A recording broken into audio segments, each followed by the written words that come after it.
Very good morning to everyone those who are watching this video. In this video, we are going to understand what is the mean of administrative relation. My dear friends, as we discussed in our previous lecture about our center and the state relation, where center is supreme and where state create laws for their own boundaries, and center have authority to create a laws whole over the country. So, my dear friends, create a passions in your heart, and we are going to understand what is the mean of the administrative relation. As we discussed in the previous lecture, there is a legislative relation. Now, here we are going to understand administrative relation. The article from 256 to 263 in part of 11th of the constitution deals with the administrative relations between the center and the state. यानी कि कहने का मतलब यहाँ पर ये है कि जो आर्टिकल हमारा यानी कि 256 से 263 तक जितने भी यानी कि जो आर्टिकल हैं डील करते हैं हमारे एडमिनिस्ट्रेटिव रिलेशन के बारे में, और ये हमारे पार्ट जो 11th है उसके अंदर ये रखा गया है। ठीक है, इसमें यानी कि सेंट्रल और द स्टेट रिलेशन के बारे में, एडमिनिस्ट्रेटिव रिलेशन के बारे में बताया गया है। ठीक है, ये बात समझ में आ गई। अब बात आती है इसकी। In addition there are the various other articles pertaining to the same matter. कहने का मतलब यहाँ पर ये है कि इन एडिशन का मतलब यहाँ पर ये इसी के संबंध में अगर देखा जाए, there are the various articles जो यानी कि इसी से संबंधित हैं सेम मैटर में। कुछ यानी कि ऐसे भी आर्टिकल्स हैं जो इसी के संबंध में यानी कि centre and the state relation के बारे में संबंध रखते हैं, और किसके बारे में बात करते हैं, हमारे एडमिनिस्ट्रेटिव रिलेशन के बारे में। अब क्या है distribution of the executive powers, क्या है किस तरीके से हमारी एग्जीक्यूटिव, देखो एडमिनिस्ट्रेटिव पावर को अगर देखा जाए तो एक्चुअल में एग्जीक्यूटिव पावर ही हम लोग समझेंगे, क्योंकि देखो लेजिस्लेटिव जो पावर होती है पावर यानी कि ये होती है किसी बिल को पारित करना, उसको यानी कि एक्ट में कन्वर्ट करना, यानी कि किसी को मतलब कहने का मतलब यहाँ पर यह है किसी एक्ट को बनाना किस फॉर्म में, मतलब उसको एक्ट को बनाने की जो पूरी प्रक्रिया उसको लेजिस्लेशन बोलते हैं। ठीक है, लेकिन उसको इंप्लीमेंट करना, उस पर रूल एंड रेगुलेशन लगाना, वो हमारी एग्जीक्यूटिव पावर होती है। तो एडमिनिस्ट्रेट करना ये भी सेम वही पावर हुई ना। तो हम ये कह सकते हैं कि executive power that is similar to the administrative power. तो इसको हम लोग क्या कह रहे हैं कि executive power has divided between the centre and the state on lines of the distribution legislation power except in few cases. कहने का मतलब यहाँ पर यह है कि जो एग्जीक्यूटिव पावर है उसको डिवाइड किया गया है बिटवीन हमारे सेंटर और द स्टेट में, किसके बेसिस पर, कुछ लाइंस है जो डिस्ट्रीब्यूशन की, जिसके ऊपर यानी कि ये पावर जो है लेजिस्लेटिव पावर जो है उसको लेजिस्लेटिव पावर की तरफ से डिवाइड किया गया है। कुछ फ्यू केसेस में देखने को मिलता है कि थोड़ा अलग बोलबाला होता है, लेकिन पावर जो है दोनों में यानी कि डिवाइड की गई है, और हर को अलग यानी कि स्टेट को अलग सुपीरियरिटी दी गई और यानी कि सेंटर को अलग सुपीरियरिटी दी गई है।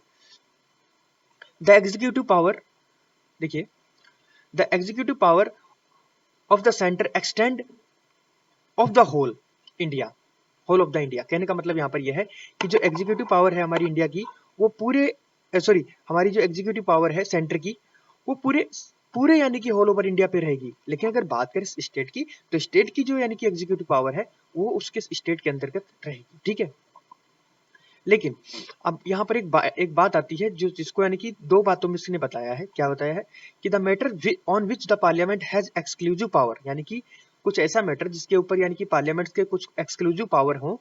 ठीक है, ऑफ द लेजिस्लेशन, जिसमें अगर हम बात करें जैसे यानी कि कुछ ऐसे मैटर होते हैं जिसमें यानी कि पार्लियामेंट को वरीयता दी गई है कि आप इस पर लॉ बनाएं, इस यानी कि लॉ बनाइए, ठीक लेजिस्लेट करिए।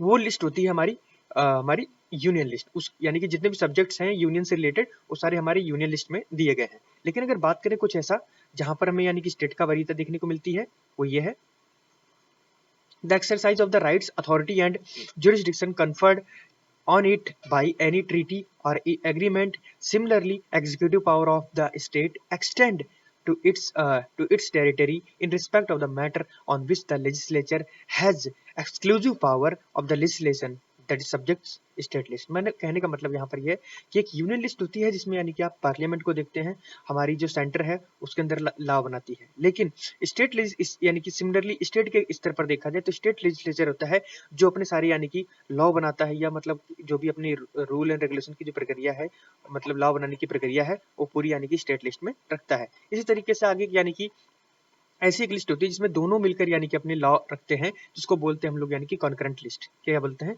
Concurrent list. ठीक है, बात समझ आई? In respect of the matter on which both the parliament and the state legislature have the power of legislation, मतलब दोनों को पावर है लेजिस्लेशन करने की, मतलब लॉ को यानी कि बनाने की, वो है यानी कि हमारी जितने यानी कि कॉन्करेंट लिस्ट, जिसमें हमारे सारे सब्जेक्ट इनुमरेटेड हैं, किसके सब्जेक्ट यानी किसके स्टेट और पार्लियामेंट के, ठीक है, पार्लियामेंट और यानी कि स्टेट लेजिस्लेचर के।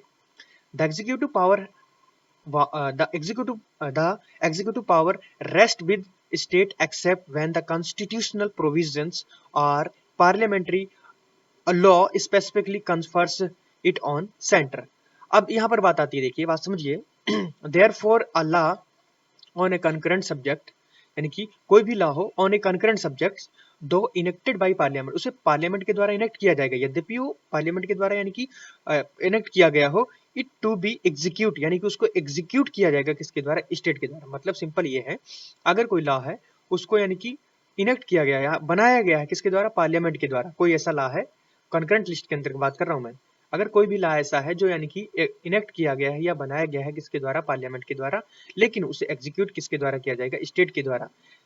कुछ ऐसे केस होते हैं जहां पर यानी कि मतलब एक्सेप्शनल का केस देखने को मिलता है, except when the constitution of the parliament has direct otherwise, मतलब कि कुछ ऐसे केस देखने को मिल जाते हैं जब तक कॉन्स्टिट्यूशन वरीयता ना दे कि यहाँ पर स्टेट हस्तक्षेप ना करे तो पार्लियामेंट को मिल सकता है, वरना यानी कि एग्जीक्यूट करने की जो पावर है हमारे स्टेट के पास है।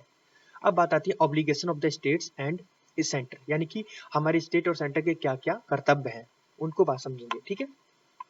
बात समझ रहे हो मेरी?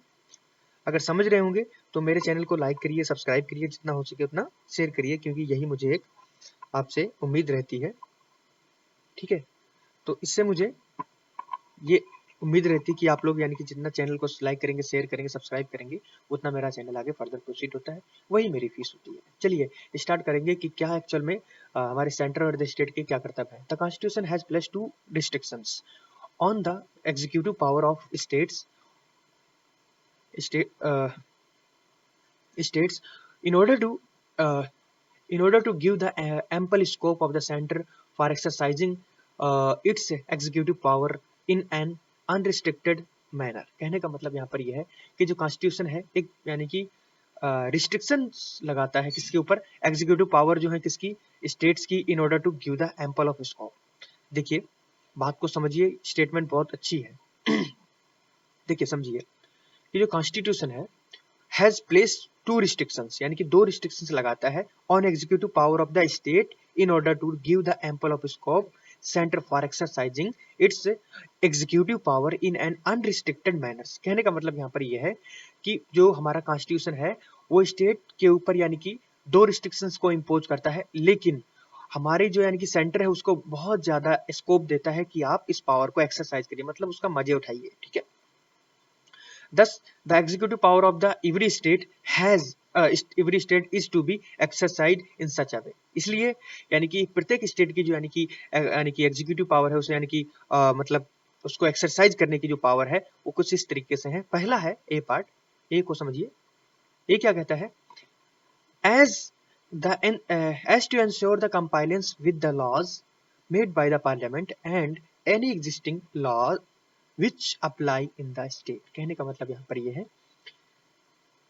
टू इंश्योर, ये अपने अंदर यानी कि इंश्योर करके चलना चाहिए क्या, कंपाइलेंस, मतलब अपने अंदर ये इंश्योर करना चाहिए कि हम इस चीज का अनुपालन कर रहे हैं विद द लॉज, यानी कि जितने भी लॉज हैं वो यानी कि हम, कहने का मतलब यहाँ पर ये है कि सेंटर ये कॉन्स्टिट्यूशन ये बोलता है कि पार्लियामेंट में हमारे सेंटर को इतनी अधिकार है कि वो यानी कि बहुत सारी पावर्स को उसके पास ज्यादा स्कोप होता है तो उसको यानी कि हैंडल करने का, लेकिन स्टेट को कुछ रिस्ट्रिक्शंस लगाता है। उस रिस्ट्रिक्शंस के अंदर क्या बता रहा है कि जैसा कि आप ये मानकर चलें, इंश्योर करके चलें कि आपको इन चीजों का जो यानी कि ये इंश्योर करके चलें compliance with the laws made by the parliament, जो भी लॉज हैं जिनको बनाया गया है किसके द्वारा, पार्लियामेंट के द्वारा, and existing laws which are apply on in the state, और जो लॉज हैं जो एग्जिस्ट कर रहे हैं हमारे स्टेट के अंदर और अप्लाई होंगे सारे यानी कि स्टेट के ऊपर।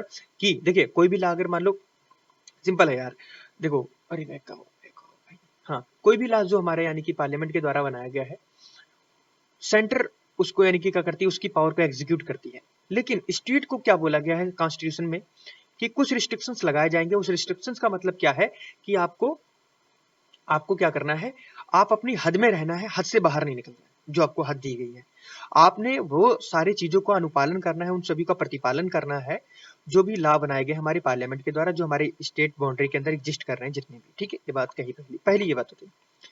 फिर दूसरा क्या बोला, एज टू इम्पीड। इम्पीड का मतलब होता है कि बाधा, एज नॉट टू इम्पीड, कोई भी बाधा ना खड़ी करे। प्रिजुडाइस, प्रिजुडाइस का मतलब पूर्वाग्रह, कहने का मतलब जो कोई चीजें ऐसी हैं, आप पहली बात तो बाधा ना करें और पहले से कोई यानी कि आग्रह ना करें।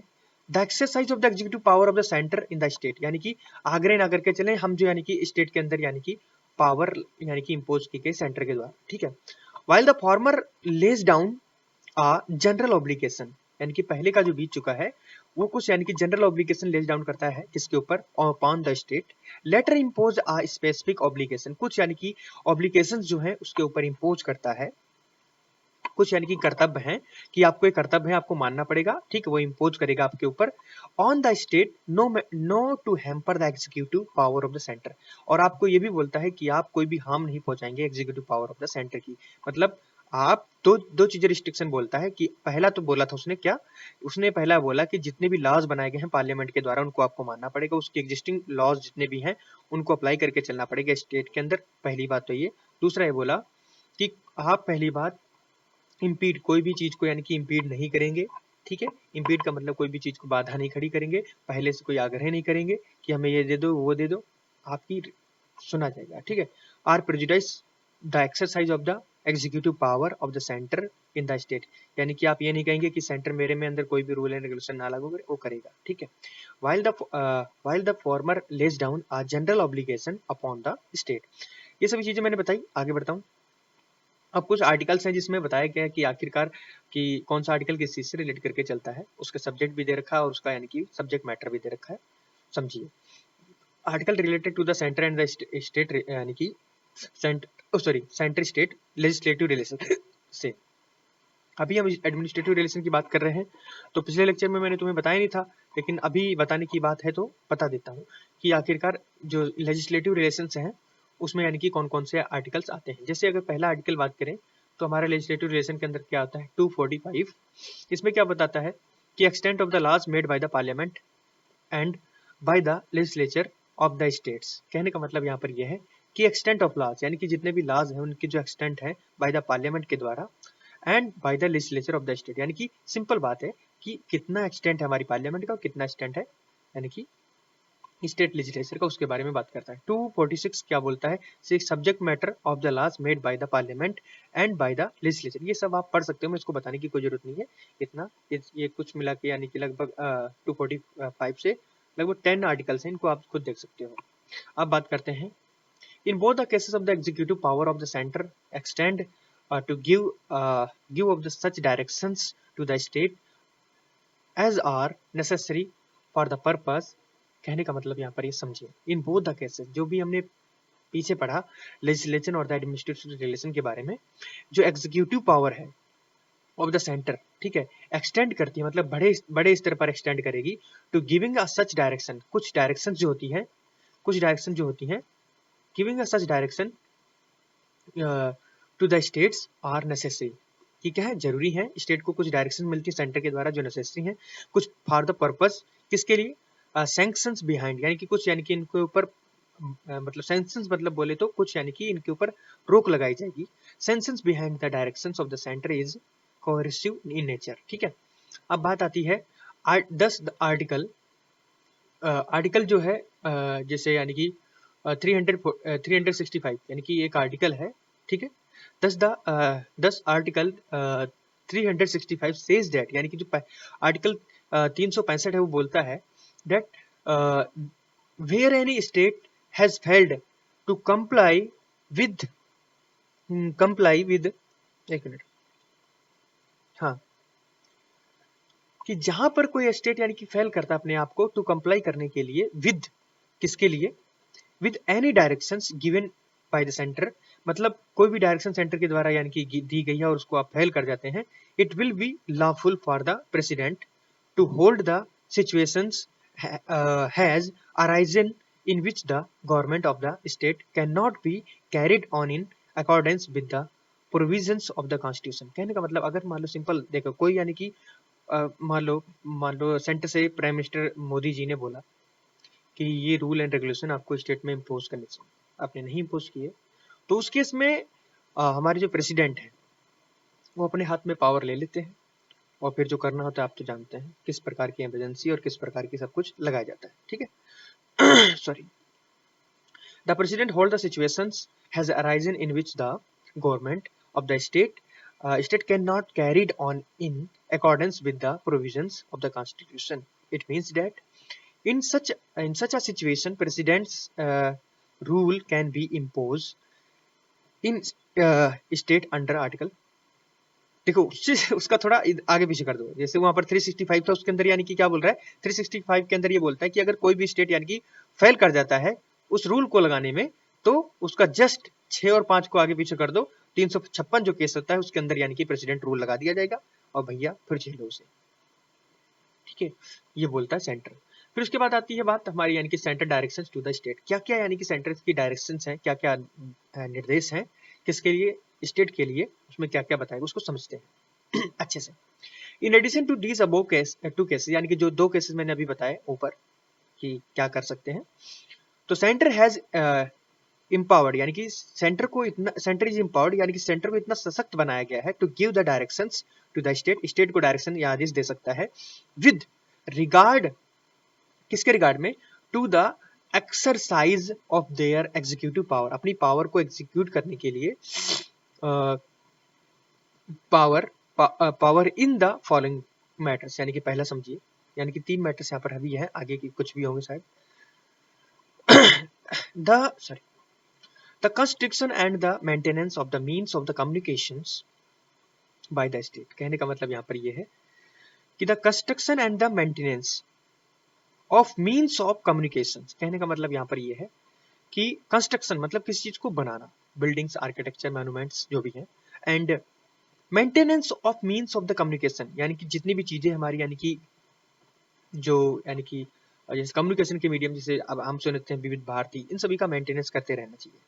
Declared to be a national और मिलिट्री इंपॉर्टेंस, जिसमें यानी कि घोषित कर दिया गया हो कि यानी कि किसके द्वारा, डिक्लेयर्ड, उसको घोषित कर दिया गया क्या, टू बी नेशनल, यानी कि क्या, टू बी ऑफ नेशनल, यानी कि किसका होना चाहिए, नेशनल का, मिलिट्री इंपॉर्टेंस यानी कि किसके, देश हित में, बाय द स्टेट।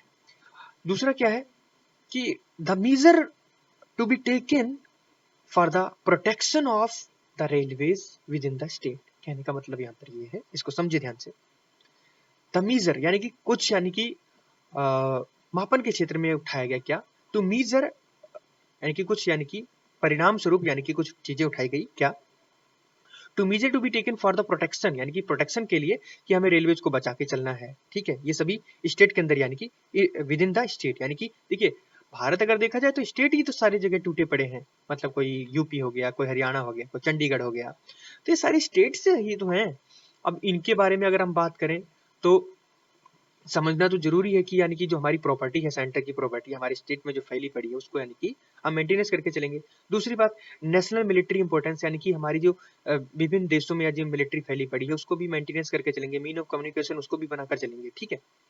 और तीसरा क्या बोल रहा है कि provisions of adequate facilities for the instructions in the mother tongue at the primary stage of the education to the children belonging to the linguistic minority groups in the state। कहने का मतलब यहाँ पर यह है कि कोई ऐसा तबका, जो ऐसे तबके के बच्चे जो यानी कि माइनॉरिटी क्लास से बिलोंग करते हैं, तो आपको क्या करेंगे, उनकी जो मातृभाषा है उसमें उनकी शिक्षा दिलाने की कोशिश करेंगे। जैसे माइनॉरिटी में अगर देखा जाए तो मुस्लिम आते हैं, और मुस्लिम को मदरसे में अधिकार है कि अपनी मातृभाषा में जो भी सीखना है सीख सकता है।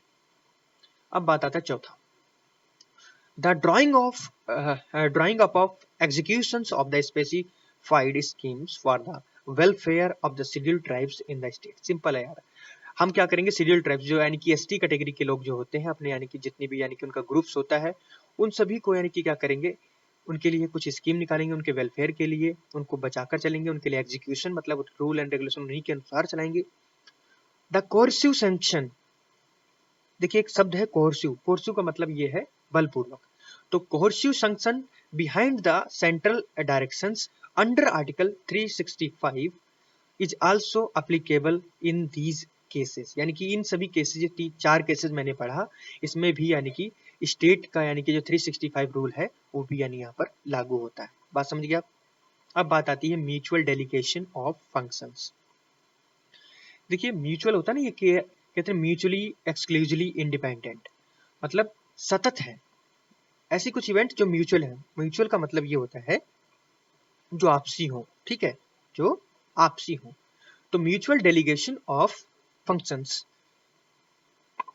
अब इन चीजों को समझेंगे कि the distribution of the legislative powers between the centre and the states is agreed. क्या है? एक रिजिड, यानी कि वो रिजिड है, एक जगह पर स्थिर है। ये नहीं है कि कभी सेंटर ऊपर कभी स्टेट नीचे, तो यानी कि जिस तरीके से पावर को डिफाइन किया गया है, जिस तरीके से पावर को यानी कि वहां पर एक्सप्लेन किया गया है वेल वे में, वो वहां पर है। ठीक है, बात समझ रहे हैं? Consequently, the center cannot delegate its legislature power to the states। कहने का मतलब यहाँ पर ये है, देखिए यहाँ पर consequently बोल रहा है, बात समझिए। Consequently बहुत बड़ा शब्द है, इस शब्द को और समझिए। Consequently, the center cannot delegate its legislature, यानी कि जो सेंटर है वो कभी भी अपने यानी कि जो लेजिस्लेचर है, legislature power to the state, and single state cannot request the parliament to make law on a state subject। यानी कि कहने का मतलब यहाँ पर ये है कि स्टेट के रिस्पेक्ट में कोई एक स्टेट अगर कहे यानी मेरा कहने का मतलब यहाँ पर ये है, वो बात समझिए ध्यान से, कि centre can not delegate, centre जो है वो डेलीगेट नहीं कर सकता, मतलब प्रतिनिधि मंडल को नहीं बुला सकता। ठीक है, centre can not delegate it's legislature power, यानी कि अपनी जो लेजिस्लेचर पावर को प्रतिनिधि मंडल को यानी कि नहीं डेलीगेट कर सकता टू स्टेट, यानी कि स्टेट के लिए, एंड कोई सिंगल स्टेट रिक्वेस्ट नहीं कर सकता कि आप यानी कि सभी स्टेट के रिस्पेक्ट में ऐसा कोई लॉ बना दें। जब ढेर सारे स्टेट मिलके आते हैं तब जाकर कोई लॉ बनता है। ये बात समझ में? अब बात आती है The distribution of the executive powers in general follows the distribution of the legislative powers। देखिए distribution of the executive powers in general follows the distribution of the legislative powers। देखिए मेरी बात को समझिए ध्यान से कि the distribution of the executive powers, यानी कि जितनी भी हमारी executive power है, मतलब कार्यकारी शक्तियां हैं, ठीक है, in general follows the distribution of the legislative powers। यानी कि उसी तरीके से जिस तरीके से हमारी यानी कि एग्जीक्यूटिव पावर्स का डिस्ट्रीब्यूशन है, सिमिलरली उसी तरीके से हमारे लेजिस्लेटिव पावर का भी डिस्ट्रीब्यूशन है। But such a rigid division in the executive sphere, यानी कि हमारा जो एग्जीक्यूटिव यानी कि जो कार्यकारी शक्तियां हैं उसमें कुछ यानी कि रिजिडिटी हमें देखने को मिलती है। May to occasional conflicts between the two, यानी कि दो के बीच में यानी कि हमें कॉन्फ्लिक्ट देखने को मिलता है। ये दो कौन हो सकते हैं? या तो सेंटर स्टेट हो सकता है या स्टेट स्टेट हो सकते हैं। ठीक है, इस तरीके से या ढेर सारे स्टेट और यानी कि एक सेंटर के बीच में ये विवाद हो सकता है। Hence the constitution provides for the inter government, मतलब अंतरराज्यीय गवर्नमेंट यानी कि उनके बीच में यानी कि कॉन्स्टिट्यूशन को देता है, और डेलीगेशन करने के लिए मतलब प्रतिनिधि मंडल बुलाने के लिए to give effective functions in order to the mitigate. देखिए मिटिगेट का मतलब ये होता है कि इन सभी यानी कि विवाद जो है, इनको रिजिडिटी है उसको कम कर सके, अवॉइड कर सकते हैं सिचुएशन यानी कि डेडलॉक। एक डेडलॉक सिचुएशन जो होती है उसको ध्यान से समझिए कि उनको यानी कि सिचुएशन ऑफ द डेडलॉक, यानी कि उनको यानी कि चीजों को सौंप दे कि आप इस तरीके से चीजों को करिए। ठीक है, अब बात आती है अकॉर्डिंग टू द प्रेसिडेंट, यानी कि हमारे प्रेसिडेंट के अकॉर्डिंग अगर देखा जाए, में विद द कंसेंट, यानी कि with the consent of the state government, यानी कि वो क्या करेगा, जैसे यानी कि स्टेट गवर्नमेंट का उसे कंसेंट मिलता है इन ट्रस्ट सॉरी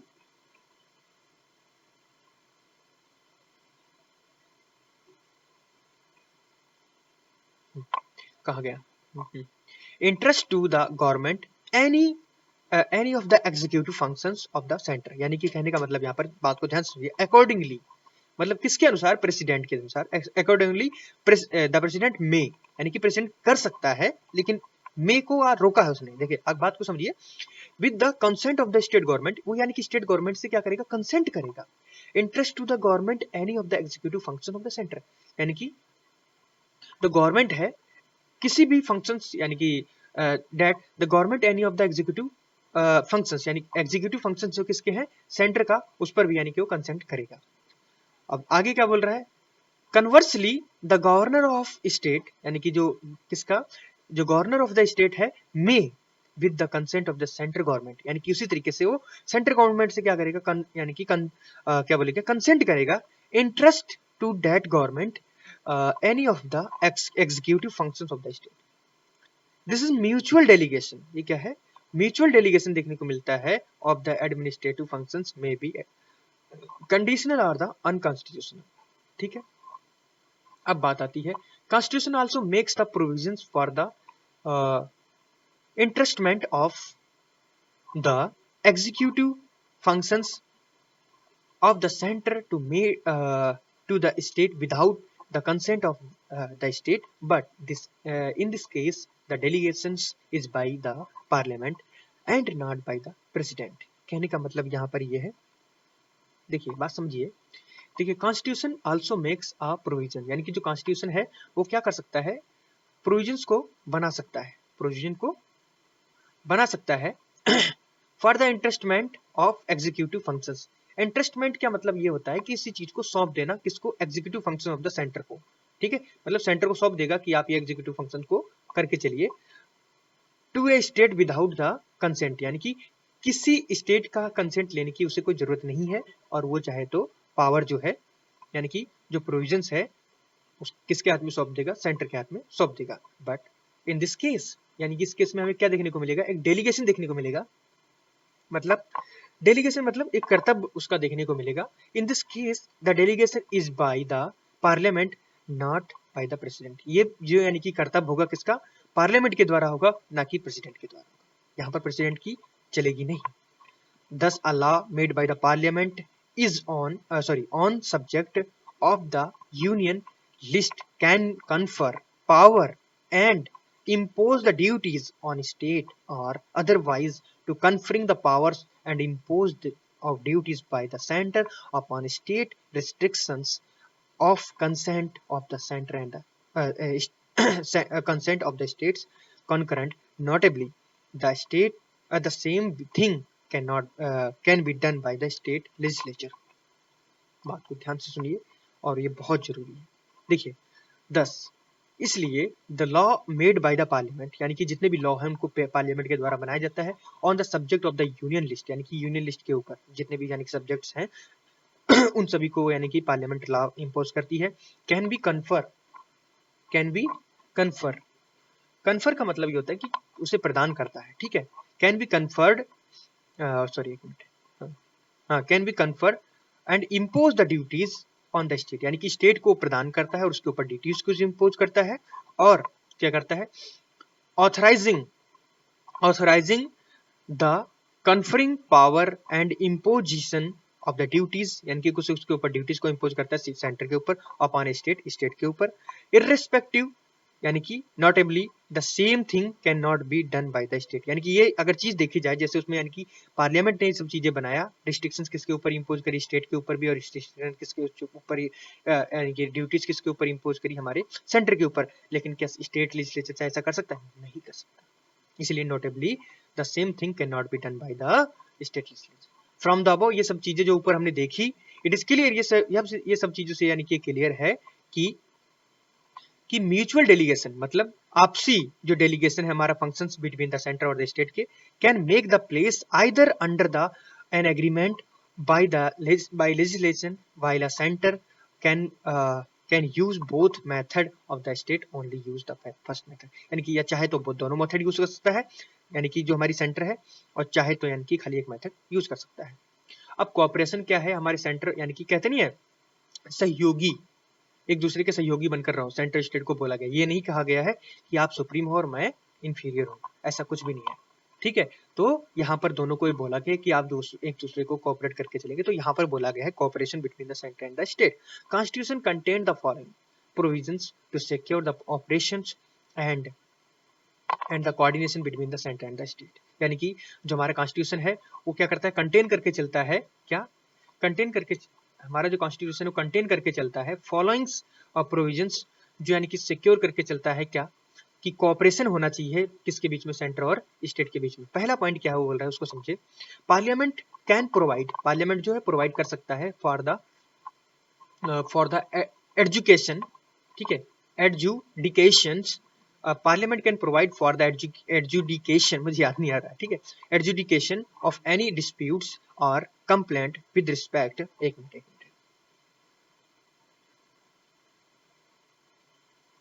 देखिए, parliament can provide for the adjudication of any dispute और complaint with respect to the use, distribution and control of water or any interstate river and river valley। कहने का मतलब यहाँ पर यह है, बात समझिए। Parliament can provide for the adjudication of any dispute, यानी कि कहने का मतलब यहाँ पर यह है कि जो पार्लियामेंट है वो हमें क्या देता है, न्यायिक निर्णय देता है, ठीक है, न्यायिक निर्णय देता है किसमें, एनी डिस्प्यूट, किसी कोई भी डिस्प्यूट हो, यानी कि हमें पार्लियामेंट जो है वो यानी कि डिस्प्यूट रिजोल्व करता है। जैसे स्टेट के बीच में कोई विवाद हो गया वाटर को लेकर या रिवर वैली को लेकर, ठीक है, तो उसको यानी कि न्यायिक निर्णय देता है और क्या कहता है, कंप्लेंट को, यानी कि complaint with respect to the use of the distribution of the control of the water, यानी कि कोई भी वाटर के चक्कर में या मतलब यानी कि कोई वैली के चक्कर में कोई लड़ाई हो रही है तो उसको यानी कि हमारा पार्लियामेंट उसे रिजोल्व करेगा कैसे भी करके। जैसे अभी अगर देखा जाए, इन केस अगर देखा जाए तो इडुक्की डिस्ट्रिक्ट जो है केरला का, उसमें यानी कि तमिलनाडु ने 999 के लिए जो लीज पर लिया हुआ है, यानी कि एक मुल्ला पेरियार डैम, उस पर यानी कि विवाद छड़ाया था। उसमें यानी कि बोलता है कि आप यानी कि 1 फीट नीचा पानी कर लीजिए, लेकिन यानी कि तमिलनाडु नीचा पानी नहीं कर रहा है। तो इसके कारण क्या हो रहा है, जो बांध है बहुत कमजोर हो गया है और कमजोर होने के कारण ही वो कभी भी टूट सकता है। तो उसने अपना रोष जताया है, यानी कि केरला ने, कि पानी अपना कम करे, नहीं तो हमारा इडुक्की डिस्ट्रिक्ट आने वाले भविष्य में कभी ना कभी बह जाएगा डेढ़ बहाव के चक्कर में। तो ये सभी चीजें हमारी हाई कोर्ट में चल रही हैं, लेकिन अभी तक इसका हल नहीं निकला है। सेम केस यहाँ पर भी लागू होता है कि यानी कि पार्लियामेंट जो है कुछ ना कुछ यानी कि लॉ बनाएगी या मतलब कुछ न्यायिक निर्णय देगी कि इन चीजों को यानी कि रिजोल्व किया जा सकता है, ठीक है।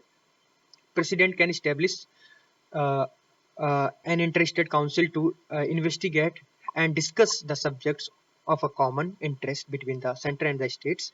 Such a council was set up in 1990। कहने का मतलब यहाँ पर यह है, अगर देखा जाए जो प्रेसिडेंट है वो एक सभा को गठित कर सकता है अंडर आर्टिकल कौन सा, अंडर आर्टिकल 263, उसमें यानी कि उस पर डिस्कस कर सकता है, इन्वेस्टिगेट कर सकता है, इन्वेस्टिगेशन को यानी कि लगा सकता है उसके ऊपर, जैसे कहते नहीं है सेंट्रल ब्यूरो ऑफ इन्वेस्टिगेशन, जैसे सीबीआई है। सिमिलरली इसी तरीके से एक काउंसिल बैठाई जा सकती है, उसमें सब चीजें रखी जा सकती है, दोनों स्टेट के बंदों को बैठाया जाएगा, यहाँ के भी सीएम को, वहाँ के भी सीएम को, वहाँ के गवर्नर को, यहाँ के गवर्नर को, वहाँ के कुछ लोगों को, यहाँ के कुछ लोगों को, वहाँ के कुछ एमपीज को, वहाँ के कुछ एमपी को, वहाँ के एमएलए को, कुछ मतलब सिंपल तरीके से बैठाकर एक सभा गठित करेगा, उसमें बताएगा यार ये ठीक नहीं है, ऐसा करो ऐसा करो। तो ये ऐसी यानी कि मीटिंग सबसे पहले जो बिठाई गई थी वो हमारी यानी कि 1990 में बिठाई गई थी, पहले भी हुई होगी शायद। फिर उसके बाद आती है full faith and credit is to be given throughout the territory of India to public acts, records and judicial proceedings of the centre and every states. कहने का मतलब यहाँ पर यह फुल फेथ मतलब पूर्ण विश्वास है, and credit is to be given, यानी कि जो क्रेडिट है वो किसको गिवन जाएगा, throughout the territory of India to the public acts, records and judicial proceedings center and the every states. The parliament can appoint and appropriate authority, यानी कि जो पार्लियामेंट है क्या कर सकता है, अपॉइंट कर सकता है एक बहुत अच्छी यानी कि अप्रोप्रिएट अथॉरिटी, किसके लिए, to carry out the purposes.